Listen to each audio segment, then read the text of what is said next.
খুলনা জেলার মংলা বন্দরের অধিবাসী ড্যানিয়েল। এই পৃথিবীতে ড্যানিয়েলের একমাত্র মাসি ছাড়া আর কেউ নেই। মা মারা যাওয়ার 2 বছর পরেই ড্যানিয়েলের বাবা সুনীল ডুমুরঝাপি নামের একটি গ্রামে দুর্ঘটনায় মারা যায়। 24 বছর আগে মৃত সুনীলের জীবনী সম্পর্কে বই লিখতে এই শহরে উপস্থিত হয় একজন বিদেশি ব্যক্তি। বই লেখার জন্য নানা ধরনের ডকুমেন্টস আর ছবির ব্যবস্থাপনা করলেই বেরিয়ে আসে এক চাঞ্চল্যকর রহস্য। সুনীলের মৃত্যু হয়নি। তাহলে কেন সুনীলের মৃত্যুর এত নিখুঁত নাটক করা হয়েছে? আর সুনীলই বা কোথায় আছে? ডুমুরঝাপিতে সে সময় কি ঘটেছিল? রিফিউজিদের সাথে ঘটে যাওয়া নির্মম ঘটনার পরিপ্রেক্ষিতে তৈরি করা হয়েছে ওয়েব সিরিজ ফেউ, অর্থাৎ গোয়েন্দাগিরি করা। জলদি জলদি সাবস্ক্রাইব করে নিন। বেশি কথা না বাড়িয়ে চলুন শুরু করা যাক আজকের সিরিজের এক্সপ্লেনেশন। 1978 সাল, ইন্ডিয়ার ডুমুরঝাপি গ্রাম। সুনীল নামের এক ব্যক্তি নৌকায় বসে প্রাকৃতিক পরিবেশের ছবি তুলছিল। নৌকাটি একটি স্থানে থামলে সুনীল সেই গ্রামে প্রবেশ করে সকলের সাথে আলাপ বিনিময় করে। তাকে দেখে ছোট ছোট বাচ্চারা তার কাছে এগিয়ে আসে। সুনীল সাহেব তার পকেট থেকে কিছু মিষ্টি তাদের মধ্যে বিনিময় করে। এই সময় পলাশ নামের একজন ব্যক্তি এসে বাচ্চাদের সাথে হাত পাতে। সুনীল সাহেব এটা দেখে তাকে দুষ্টামি করে একটা ঝাড়ি দেয়। পলাশ বলে, দাদা এনেছেন? সুনীল বলে, তুই তো আমার মাথা নষ্ট করে দিলি। আরে এখানে কি আর ধান হয় নাকি? তোর রিফিউজির জীবন কয়দিনের? পলাশ সাহেব বলে, ওখান থেকে তো এখানে এসেছি প্রায় 20 বছর হয়ে গিয়েছে, আর ডুমুরঝাপিতে প্রায় 8 মাস ধরে আছি। সুনীল বলে, এখানকার সবকিছু জানিয়ে ফ্রান্সিসকে একটা চিঠি লিখতে হবে। পলাশ বলে, দাদা, ও দাদা, কৃষি অফিসারের সাথে কথা বলেছিলেন? সুনীল বলে, আমি কথা বলেছিলাম, তবে এসব কিছুতে অনেক খরচ, আর সামগ্রীও এখানে পাবি না। তার থেকে এখানকার মানুষের মতো জাল বানিয়ে সেই জাল থেকে মাছ ধর আর কিছু মাছ বিক্রি করে দে, তাতে তোর ইনকাম হবে। পলাশ কিছুটা নিরুপায়ের মতো হেসে বলে, রিফিউজিরা এখানে তো কোনো কিছু বিক্রি করতে পারে না, এখানে যাই হবে সব সমিতির আন্ডারে বিক্রি হবে। সুনীল সাহেব বলে, আমি তো মনে হয় শুনেছিলাম এই ডুমুরঝাপির জমি রিফিউজদের নামে অ্যাকোয়ার্ড করে দেবে। পলাশ বলে, রিফিউজদের কোনো দেশজাত আছে নাকি? আর যাদের দেশ নাই তাদের কোনো জমিও নেই। সুনীল বলে, কিছু হয়েছে? পলাশ বলে, আগের দিন দুজন লোক এখানে ঝামেলা করতে আসলে আমরা তাদের ধরেছিলাম, তবে এ বিষয়টা বনের কর্মকর্তারা তাদের তত্ত্বাবধানে নিয়ে নেয়, আর তারা চলে যাওয়ার পরপরই আমরা বুঝতে পারি তারা আমাদের সাথে বিশ্বাসঘাতকতা করেছে। তারা তো সরকারি কর্মকর্তা, তাই তাদের কিছু বলার উপায় আমাদের নেই। এ সময় পলাশকে কেউ ডাকলে পলাশ সেদিকে চলে যায়। সুনীল সাহেব আবারও গ্রামে ঘুরে ঘুরে সকলের ছবি তুলতে থাকে। হঠাৎ করে আগুন লাগার কথা শুনে দৌড়ে গিয়ে দেখে একটি মেয়ের শরীরে আগুন ঝলসে উঠেছে। সুনীল দ্রুত সেখানে গিয়ে ছবি তুলতে চেষ্টা করে। এ সময় একটা লোক তাকে টেনে হিঁচড়ে দূরে নিয়ে এসে বলে, তুমি এখানে কি করছো? সুনীল বলে, মেয়েটি আগুনে পুড়ে যাচ্ছে, আমাদের তাকে বাঁচাতে হবে। লোকটি বলে, এখানে রাজনীতির তোয়াক্কা না করে তুমি কেন ছবি তুলছো? এতে করে তোমারই বিপদ হবে। এরপর লোকটি জোর করে সুনীল সাহেবকে সেখান থেকে নিয়ে চলে আসে। সিন পরিবর্তিত হয়, যেখানে আমরা দুজন বন্ধুকে দেখতে পাই। এক বন্ধু অন্য বউয়ের সাথে ফষ্টিনষ্টি করছে, আর বাইরে থেকে অপর বন্ধু পাহারা দিচ্ছে। যখনই বাড়ির মালিককে আসতে দেখে তখনই নিচে থাকা ড্যানিয়েল শীষ বাজায়। তাই তো অপর বন্ধু সোহেল দ্রুত নেমে নিচে চলে আসে। এরপর তারা দুজনে মিলে বাইকে করে সেখান থেকে বেরিয়ে পড়ে। তাদের কথার মাধ্যমে আমরা বুঝতে পারি দুজনেরই চরিত্রে কিছুটা সমস্যা রয়েছে। পরবর্তীতে একটি কবরস্থানে একজন ফাদারকে দেখানো হয়। সে সকলের উদ্দেশ্যে বাইবেল কিতাব পড়ছে। তখন তার সাথে দেখা করতে ফ্রান্সিসকো নামের এক ব্যক্তি আসে। আসলে ফ্রান্সিস আর তার বন্ধু সুনীলের কাজের জন্য এই অঞ্চলের অনেক উপকার হয়েছে, তাই তারা এই গ্রামে খুব পরিচিত ব্যক্তি। ফ্রান্সিস বলে, সামনের বিল্ডিং এ আপনি থাকেন? ফাদার বলে, এখানকার একজন সিনিয়র সিস্টার আছে, তিনি সেখানে থাকেন। সে সময় সেখানকার পুরনো সিস্টার সুনিতা আসে। ফ্রান্সিস সিস্টারকে দেখে ফাদারকে জিজ্ঞেস করে, ও সুনিতা দেবী না? ফাদার বলে, হ্যাঁ, ওই পাশের বিল্ডিং এ থাকে। রাতের বেলা সুনিতা ফ্রান্সিসকে তার রুম দেখিয়ে দেয়। ফ্রান্সিস জিজ্ঞেস করে, আমি এখানে এসেছি সুনীল সরকারের ব্যাপারে কিছু গবেষণা করতে, তার কোনো ছবি বা ডকুমেন্ট এখানে পাওয়া যাবে? সুনিতা বলে, পাওয়া যাবে, কিন্তু এতদিন পর সুনীল সরকারের ডকুমেন্ট দিয়ে কি করবেন আপনি? ফ্রান্সিস বলে, আসলে আমি ওর জীবনী নিয়ে একটা বই লিখতে চাই। আগে তো অনেক ব্যস্ত ছিলাম, এখন অবসর সময়, তাই ভাবলাম বইটা লিখে ফেলি। সুনিতা বলে, আচ্ছা, আপনি রেস্ট করুন, কিছুক্ষণ পরেই আমি কাগজপত্র নিয়ে আসছি। ফ্রান্সিস বলে, আচ্ছা, এই অঞ্চলে সুনীল সরকারের ব্যাপারে তথ্য দিতে আমাকে কে সাহায্য করতে পারে? সুনিতা বলে, আমার ছেলে ড্যানিয়েল আপনাকে সাহায্য করবে। ফাদার বলে, সুনীলের ছেলের নাম ড্যানিয়েল ছিল না? সুনিতা বলে, ড্যানিয়েলের পিতা সুনীল, আমি ওকে অ্যাডপ্ট করেছি। আচ্ছা ফাদার, আমি আসছি। অতীতে দেখা যায় ডুমুরঝাপিতে সেই ব্যক্তি সুনীল সাহেবকেও বলছে মানুষ একভাবে মৃত্যুবরণ করছে। এরপর যে কি হবে তা বলা যাচ্ছে না। সুনীল সাহেব বলে, এতগুলো রিফিউজি, এদের প্রতি তো আমাদের একটা দায়িত্ব আছে। এ সময় ব্যক্তিটি দুটো মেয়েকে দেখায়। মেয়েদের দেখে সুনীল সাহেব জিজ্ঞেস করে, এরা কারা? ব্যক্তিটি জানায়, ডান পাশের মেয়েটার নাম সুনিতা আর বাম পাশের মেয়েটার নাম রানী দাস। চেহারা দেখে বুঝে নাও এদের সাথে কি ঘটেছে। তুমি যে মেয়েটির ছবি তুলতে চেয়েছিলে সেও এদের সাথে ছিল। এই মেয়েগুলো এখানে নিরাপদ নয়, ওরা ধর্মান্তরিক হতে চায়। সুনীল, তুমি কি পারবে এদের নিয়ে যেতে? আসলে বর্তমানে সুনীলের নামে যে বই লেখা হচ্ছে এই সেই সুনীল। তাই তো মেয়ে দুটিকে নিয়ে বাংলাদেশের পথে পাড়ি জমায় সুনীল। সুনীল মেয়ে দুটিকে শিখিয়ে দেয়, যদি কেউ জিজ্ঞেস করে তারা কোথায় যাচ্ছে তাহলে যেন বলা হয় তারা মংলা চার্চের লোক। যদিও তাদের এসব কর্মকাণ্ড দূর থেকে সরকারি কর্মকর্তারা দেখে ফেলেছিল। কিছুদিন পর সুনীলের কাছে ফাদার এসে জিজ্ঞেস করে, গত মাসের হিসাব কি করেছো? সুনীল বলে, তা তো আমি জয়নাল অফিসে পাঠিয়ে দিয়েছি। ফাদার বলে, একবার হিসাবটা আমাকে দেখালে না? দেখো সুনীল, ঘোড়া ডিঙিয়ে ঘাস খেতে যেও না। বর্তমানে দেখা যায় সুনীলের ছেলে ড্যানিয়েল ফ্রান্সিসের সাথে দেখা করতে এসেছে। ড্যানিয়েল তার বন্ধু সোহেলের সাথেও পরিচয় করিয়ে দেয়। ফ্রান্সিস বলে, দেখো ড্যানিয়েল, আমি এখানে কাজ করতে এসেছি, তাই তোমরা কি আমাকে সাথে করে বেশ কিছু জায়গায় ঘুরিয়ে নিয়ে আসতে পারবে? ড্যানিয়েল না করে দেয়। সোহেল বলে, আমরা সারাদিন কাজে খুব ব্যস্ত থাকি, সুনিতা কাজের জন্য একটু সাইড হলে। ড্যানিয়েল আর সোহেল বলে ওঠে, আমাদের এই কাজের জন্য কোনো পেমেন্ট দেয়া হবে? ফ্রান্সিস ঘন্টায় $10 দিতে রাজি হয়ে যায়। এই কথা শুনে তারা দুজনেই রাজি হয়। তখনই সুনিতা এসে বলে, টাকা দেওয়ার প্রয়োজন নেই, ওদের তেলের টাকা আমি দিব। ফ্রান্সিসকো বলে, যাই হোক বাদ দাও। এই লোকটাকে তোমরা চিনো? ব্যক্তিটির নাম মার্শাল। পলাশ আর ড্যানিয়েল বলে, আমরা খোঁজ নিয়ে জানাবো। অতীতে মংলায় মার্শাল আর তার লোকেরা মিলে মধু সংগ্রহ করতে গেলে রসুইয়ের দলের সাথে মারামারি শুরু হয়ে যায়। আসলে রসুই তার আন্ডারে থাকা এলাকার মধু অন্য কাউকে সংগ্রহ করতে দিবে না। আর এদিকে মার্শালের বন বিভাগের কাছ থেকে পারমিশন নেওয়া আছে। এই নিয়ে দু এক কথায় তাদের মধ্যে অনেক ঝামেলা হয়। বর্তমানে ড্যানিয়েল পলাশকে জিজ্ঞেস করে, আমার মাথায় একটা জিনিস কাজ করছে না, আমার বাবাকে চেনে না এমন মানুষ তো খুব কম চার্জে আছে, কিন্তু এই ব্যক্তি আমার বাবাকে বাদ দিয়ে কেন মার্শালকে খুঁজছে? গিয়ে জিজ্ঞেস করতো। এ ব্যাপারে পলাশ ফ্রান্সিসকে জিজ্ঞেস করলে তিনি জানান, মার্শালের কাছে সুনীলের তোলা কিছু ছবি রয়েছে। অতীতে দেখা যায় মার্শাল তার ছেলের সাথে মাটির শিল্প তৈরি করছে। এই নিয়ে বাবা ছেলের মধ্যে একটু ভালোবাসার খুনসুটি চলে। এ সময় সুনীল মার্শালকে ডাক দেয়। মার্শাল তার কাছে গেলে সুনীল জিজ্ঞেস করে, কি কাহিনী রে? গতকাল জঙ্গলের ঘটনা যা শুনেছি তা কি সত্য? এদের হাবভাব তো ভালো ঠেকছে না রে। এ ব্যাপারে মহাজনকে জানিয়েছিস? মার্শাল বলে, বিকেলে জানাবো। সুনীল বলে, আচ্ছা ঠিক আছে, তবে মাথা ঠান্ডা রেখে তারপর কথা বলিস। বর্তমানে সুনিতা ফ্রান্সিসকে সুনীলের কিছু কাগজপত্র দেয়। অতীতে আজকে মার্শালের ছেলের মুসলমানের অনুষ্ঠান, সেখানে সকলেই উপস্থিত রয়েছে। গান বাজনা তার সাথে মজার সব ভোজন হচ্ছে। রাতের বেলা মার্শালের মামা চলে আসে, তার নাম কাজী। বর্তমানে দেখা যায় দুই বন্ধু মিলে নেশা করছে। ড্যানিয়েল বলে, এই ফ্রান্সিস বলে সে নাকি আমার বাবাকে খুঁজতে এসেছে, কিন্তু সে তো মার্শালকে খুঁজে বেড়াচ্ছে। এরকম কেন? নিশ্চয়ই ফ্রান্সিসের মনে অন্য কোনো প্ল্যান রয়েছে। অতীতে দেখা যায় মার্শাল গভীর জঙ্গলে মাছ খুঁজে বেড়াচ্ছে, সেখানে ছোট্ট একটা বক্স পায়। বক্সটি তার সাথে নিয়ে আর একটু সামনে এগোলেই কিছু একটা দেখে যেন থ হয়ে দাঁড়িয়ে পড়ে। পরবর্তীতে দেখা যায় বনের এক এক সাইড এক এক দলের আন্ডারে থাকে। যে সাইডে প্রবেশ করতে হয় সেই সাইডে রক্ষণকারীদের টিকিট দেখিয়ে টাকা দিতে হয়। বর্তমানে ড্যানিয়েলকে পাড়ার এক কাকা বলে, বিদেশি লোকটা তোমাদের কাছে যা কিছুই জিজ্ঞাসাবাদ করুক না কেন, সাবধানে উত্তর দিও, কারণ সে তার কাজ শেষ করে চলে যাবে, কিন্তু দেশে রয়ে যাবে তোমরা, তাই বিপদ হলেও তোমাদেরই হবে। অতীতে মার্শাল সঙ্গীদের নিয়ে নদীর পাশে কাজ করছিল। এ সময় রসুই তার দলবল নিয়ে এসে মার্শালদের এখানে আসার টিকিট দেখাতে বলে। তারা আবারও টাকা চায়, যার কারণে এক কথায় দু কথায় আবারও মার্শাল আর রসুইয়ের মধ্যে ঝগড়া হতে শুরু হয়। ঝগড়ার এক পর্যায়ে মার্শাল তাদের কাছ থেকে একটা বন্দুক রেখে দেয়। এরপর যার যার বাড়ির দিকে রওনা করে। রাতে ফরিদ আর মার্শাল বাড়ি ফেরার পথে হঠাৎ লক্ষ্য করে রসুইয়ের দলবল মার্শালের বাড়ির দিকে আক্রমণ করতে যাচ্ছে। এটা দেখে ফরিদ মার্শালকে বলে, তুই এখান থেকে সোজা সুনীলের কাছে গিয়ে গা ঢাকা দে, বাড়ির বিষয়টা আমি হ্যান্ডেল করে নেব।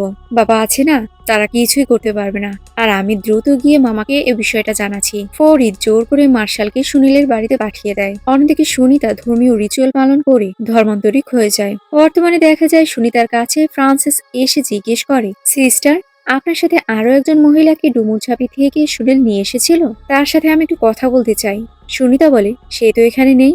আসলে ডুমুরঝাঁপের ঘটনার পর রানী মার্শালের সাথে চলে গিয়েছে। সত্যি বলতে এই ব্যাপারে আমরা কিছুই জানি না। ফ্রান্সিস বলে, আচ্ছা, মার্শাল কি সুনীলের মৃতদেহ দেখার আগে গিয়েছিল না পরে? সনিতা বলে আগে।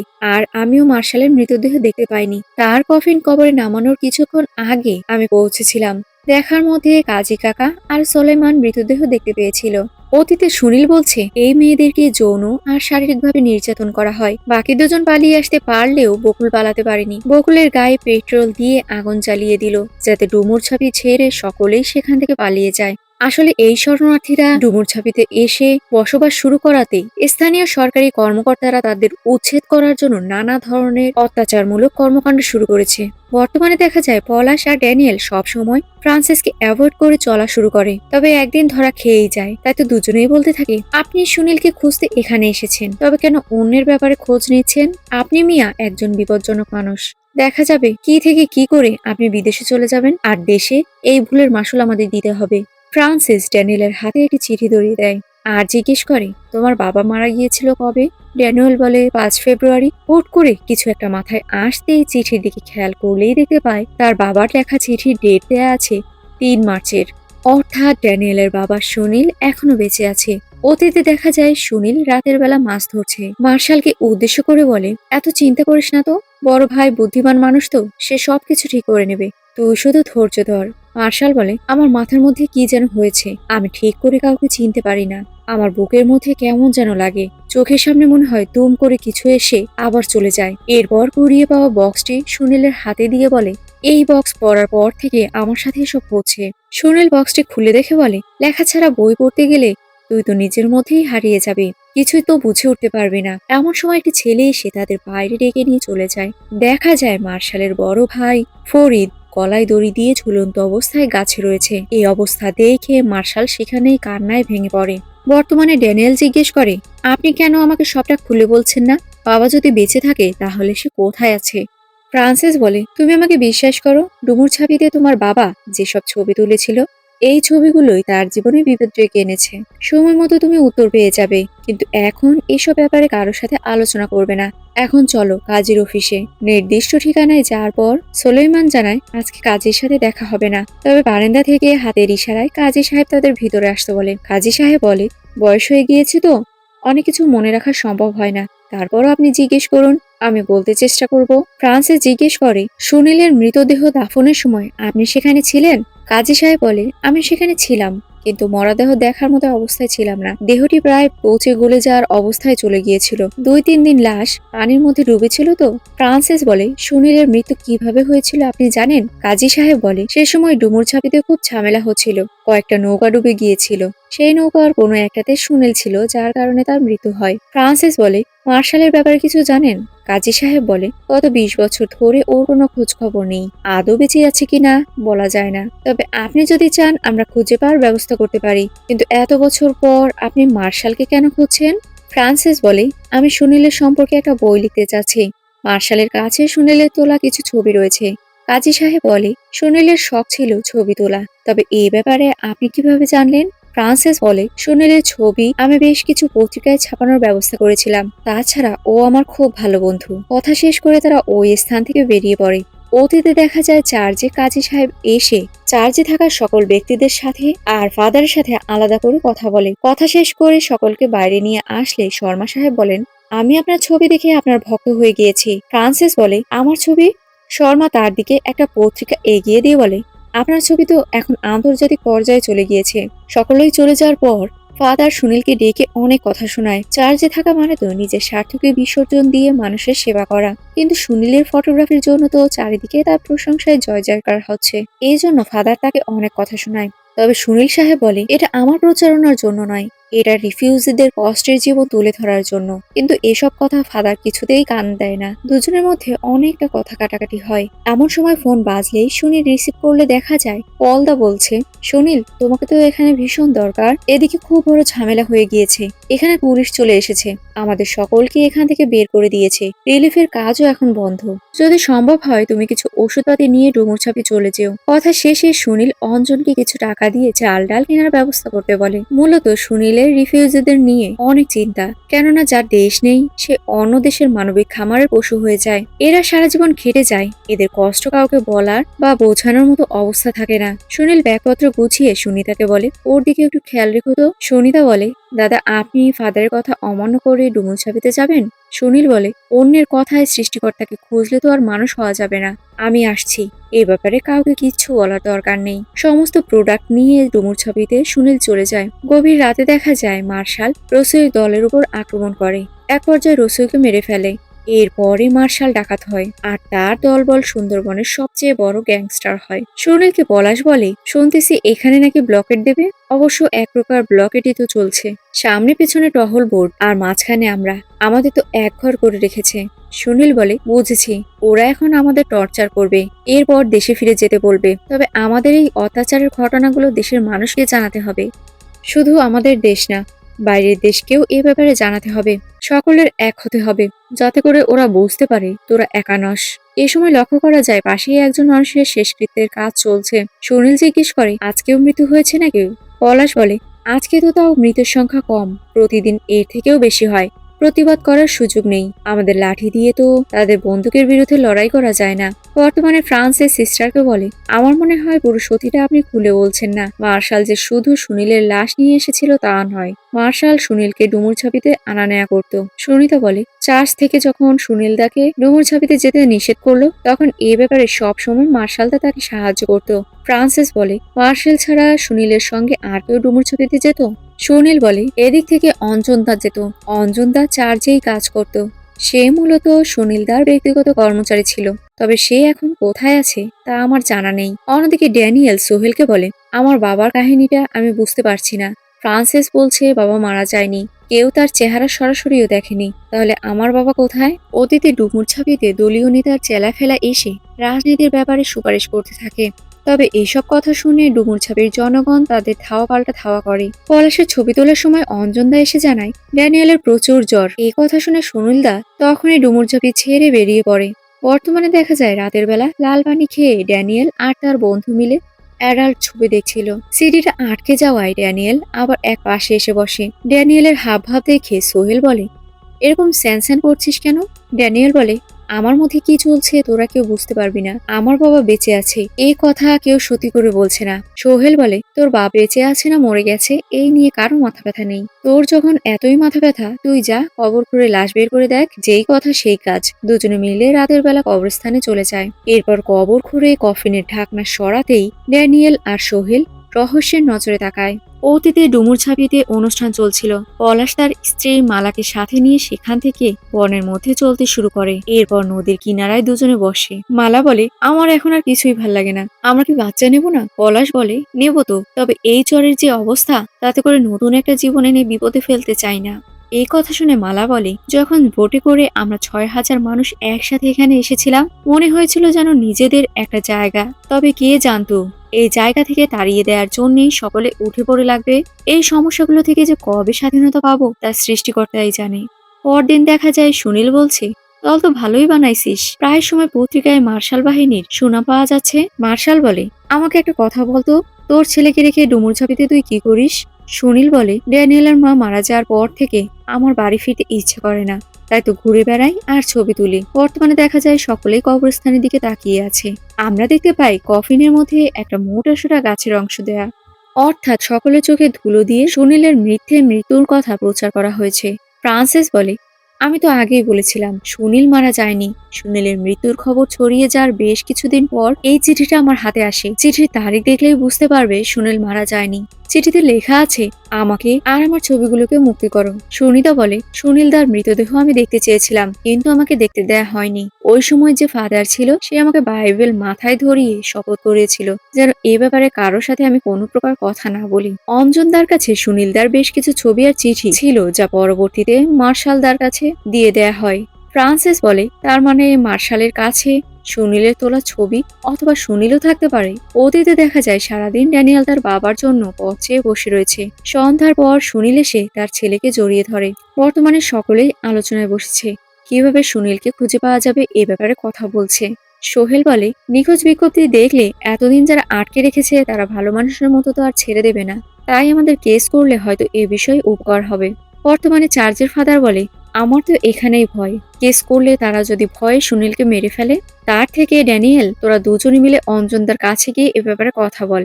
যেহেতু সুনীলও এই চার্জের লোক ছিল, সেহেতু কিছু নিয়ম মেনে এই কেস আমাদের করতে হবে। তাই সকলে মিলে অঞ্জনদার সাথে দেখা করতে যায়।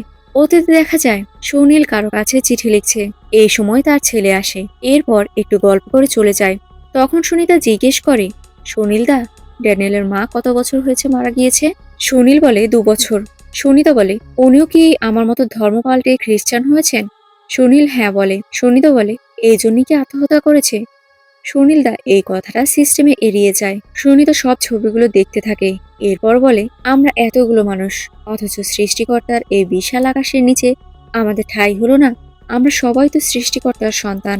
সুনীল বলে, হতাশ হয়ে না, সৃষ্টিকর্তার কাছে চাইলে পাওয়া যায় না এমন কিছুই নেই। সুনিতা বলে, কথাটা বলা খুব সহজ। সুনিতা বলে, আমাদের মতো মেয়েদের বাপ ভাই নেই, স্বামী সন্তান তো অনেক পরের কথা। আমাদের মতো মেয়েদের শুধুমাত্র স্মৃতি নিয়ে বেঁচে থাকতে হয়। এই বলেই সুনিতা কান্নায় ভেঙে পড়ে। সুনীল তাকে সান্ত্বনা দিতে আসলে সুনিতা তাকে জড়িয়ে ধরে। পরক্ষণেই সুনিতা তাকে ছেড়ে দিয়ে দৌড়ে চলে যায়। এতে দেখা যায় গভীর রাতে কুয়োর পানিতে কোনো বিষাক্ত কিছু মিশিয়ে দেওয়া হয়েছে, যার কারণে পুরো গ্রামের সকলেই পরদিন অসুস্থ হয়ে যায়। সকলের সাথে সাথে মালাও খুব অসুস্থ হয়ে পড়ে।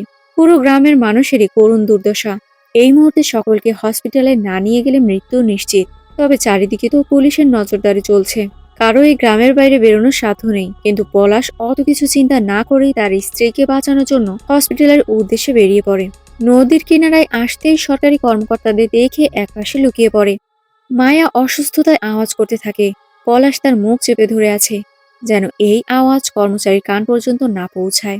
সরকারি কর্মকর্তা চলে যায়। পলাশ তখন তার স্ত্রীকে নিয়ে কোনো মতে ওপারে চলে যায়। দেখা যায় মালা আর বেঁচে নেই। পলাশ বলছে, দাদা, পারলে ওর দেহটাকে হিন্দু মতে সৎকার করে দিও। ও বেঁচে নেই, তাই আমি এখানে থেকে কি করব? আমি বরং ডুমুর ঝাঁপিতে যাই। আমাকে বেশি দরকার সেখানেই। সম্ভব হলে আপনিও চলে আসবেন। আর ফিরে আসার সময় রানীর পরিবারটাকেও সাথে নিয়ে আইসেন। বুকে শক্ত পাথর বেঁধে চোখের পানি না ফেলেই সেখান থেকে পলাশ চলে যায়। সেখানকার ফাদার বলে, তুমি চাইলে যেতে পারো সুনীল, আমি তোমাকে বাধা দেব না, কিন্তু চার্চের নাম দয়া করে ব্যবহার করবে না।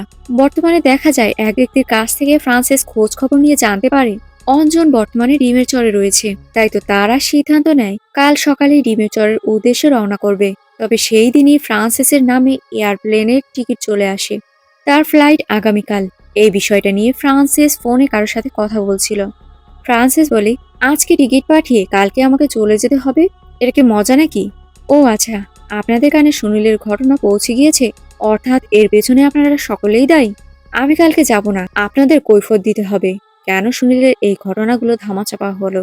ফোন রেখে ফাদারকে বলে, আপনাকে আমি বলেছিলাম উপর মহলে এ ব্যাপারে কোনো তথ্য না দিতে। ফাদার এ কথা শুনে সেখান থেকে বেরিয়ে পড়ে। অর্থাৎ বিষয়টা যতটা সহজ মনে হচ্ছে ততটাও সহজ নয়। ফ্রান্সিস কিছু ডকুমেন্ট ড্যানিয়েলের হাতে দিয়ে বলে, এই কাগজ আর ছবিগুলো সযত্নে তোমার কাছে রেখে দিও।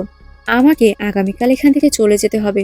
অতীতে দেখা যায় ডুমুরঝাপের উদ্দেশ্যে বেরোনোর আগে সুনীল সুনিতাকে একটি চিঠি দিয়ে বলে, এটা ফ্রান্সিসের কাছে পৌঁছে দিও, আর আমার ছেলেটাকে দেখে রেখো। শেষবারের মতো ছেলেকে আলিঙ্গন করে সুনীল বেরিয়ে পড়ে। অন্যদিকে মার্শালকে তার মামা কাজী সাহেব বলছে, কয়দিন এখান থেকে কিছু নৌকো যাতায়াত করবে। কারা যাচ্ছে, কিসের জন্য যাচ্ছে, এ ব্যাপারে আগ্রহ দেখানো দরকার নেই। কিছু ঝামেলা হলেও সেদিকে খেয়াল দেওয়ার দরকার নেই। অন্য দেশের ইস্যু তো ভাগ্নে, তাই আমাদের নাক গলানো ঠিক হবে না। মার্শাল বলে, আমার কাছে সত্যিটা বলছো না তো?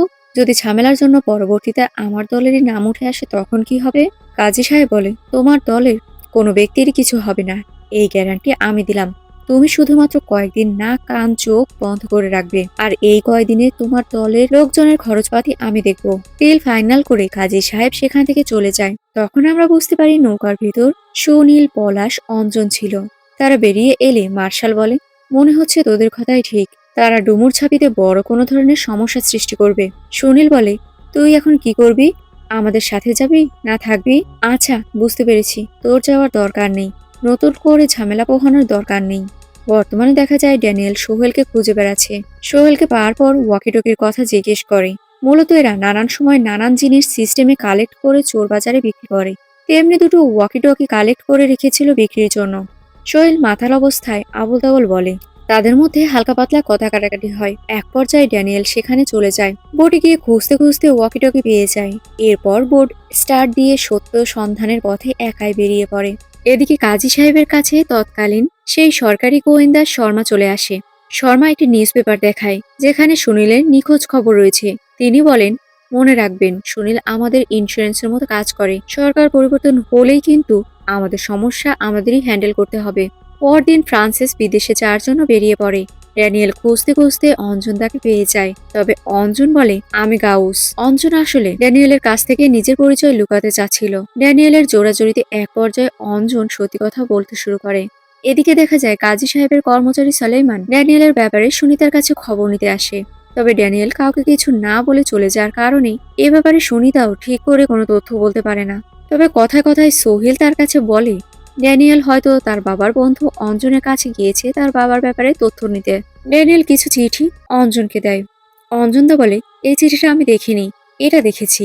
আমাকে যে 3টা চিঠি দিয়েছিল তার মধ্যে এটা ছিল। আমি এই 3টা চিঠি ক্যামেরা রিল আর ক্যামেরা মার্শালের হাতে পৌঁছে দিয়েছিলাম। অর্থাৎ সুনীল ডুমুর ছাপিতে আসার পরও জীবিত ছিল। ড্যানিয়েল বলে, তার মানে বাবা ডুমুর ছাপিতে মারা যায়নি? অঞ্জন বলে, মরবে কেন? তোমার বাবা যে মরেনি তা আমি কফিন থেকেই বুঝতে পেরেছিলাম।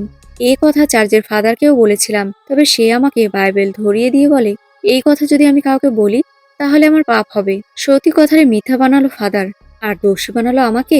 এরপর থেকে ধর্মের উপর থেকে আমার বিশ্বাস উঠে গিয়েছে। আমাকে যদি বলো তোমার বাবা বেঁচে আছে কিনা, আমি বলবো কাজী আর মার্শাল এই দুজনের কারো কাছে হয়তো সুনীলদা রয়েছে।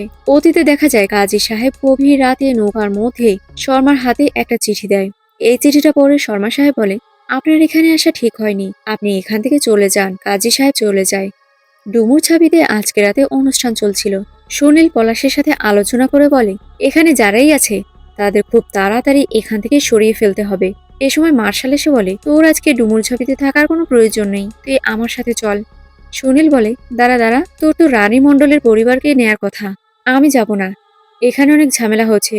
এরপর সুনীল রানী দাসের পরিবারকে খুঁজতে থাকে আর মার্শাল তাকে জোর করে সেখান থেকে নিয়ে যাওয়ার চেষ্টা করে। এই সময় বাহির থেকে কিছু নৌকা ভিড়ে গ্রামের মধ্যে প্রবেশ করে চারিদিকে আগুন লাগিয়ে দেয়। ওই আগুন লাগার ফলে সুনীল কি মারা গিয়েছিল, নাকি তাকে ইচ্ছাকৃতভাবে গুম করে মৃত্যুর মিথ্যে নাটক করা হয়েছিল? এই রহস্যের জাল পরিষ্কার করতে আমাদের পার্ট 2 দেখার জন্য অপেক্ষা করতে হবে। সো ভিউয়ার্স, এই ভিন্ন ধর্মী ওয়েব সিরিজটি আপনাদের কাছে কেমন লাগলো? ভালো লাগলে লাইক, কমেন্ট, শেয়ার করবেন। আর এতক্ষণ আমার সাথে থাকার জন্য অসংখ্য ধন্যবাদ।